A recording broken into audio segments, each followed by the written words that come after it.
কাল রাতে তুমি কইছিলা? আমি আব্বা ও আর কই থাকবো, হইছে ক্লাব ঘরে জি জি পোলা পাইনের লগে জি সারাদিন জনসেবা। পোলাটা আবার আমার মতো হইছে আর কি, দয়ার শরীর। আমার আবার শরীরে দয়া মায়া কম। আসসালামু আলাইকুম। ওয়ালাইকুম সালাম। তোর নাম হাসু? যে কাল রাতে টুম্পাদের বাড়ির আশেপাশে গেছিলি? জি গেছিলাম, তাই আমি টুম্পারে খুন করি নাই, মিয়া ভাই সাক্ষী। মানে? আমি যখন টুম্পাকে বাড়ির সামনে দিয়ে যাই, মিয়া ভাইরে আমি দাঁড়ায় থাকতে দেখছি।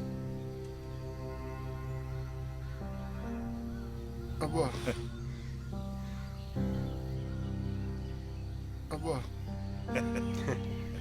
আসেন, আপনার সঙ্গে একটু কথা বলি। আসেন, এদিকে আসেন।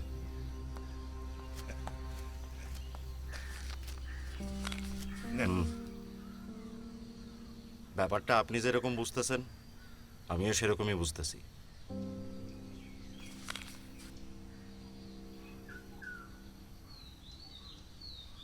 কি চান আপনি? কিছু না।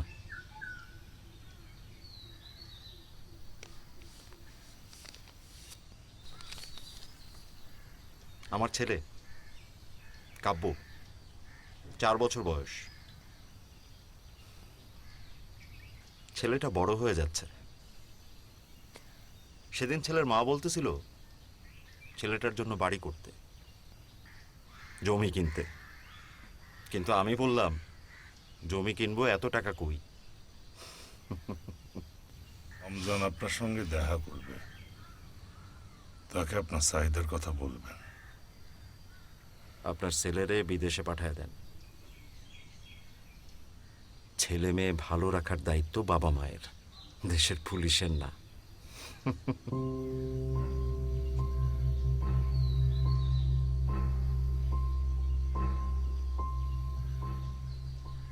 ঘটনাটা কি কত আনিস? টুম্পার হাজগর মারবো কেন? হেল লগে না টুম্পার ভাব ভালোবাসা ছিল। ঘটনা তো এই জায়গাতেই, বিয়ার আগেই কাহিনী হয়ে গেছিল। টুম্পার পেটে আজগরের বাচ্চা ছিল, আর টুম্পা বোকার মতো যায় চেয়ারম্যানের বাড়িতে নালিশ দিয়ে আইছে, যদি বিয়া না করে তাহলে মামলা করব। বাকিটা তো তুই কইলি, তুই বলে আজগরের টুম্পার বাড়ির সামনে রাতের বেলা দেখছস। আমি তো দাঁড়ায় থাকতে দেখছি, মারতে তো দেখি নাই। তাইলে কি আজগর টুম্পারে মিষ্টি খাইতে গেছিল? সকালবেলা টুম্পার লাশ পাওয়া গেছে আম গাছের ডালে, গলায় দড়ি দেওয়া লাশ।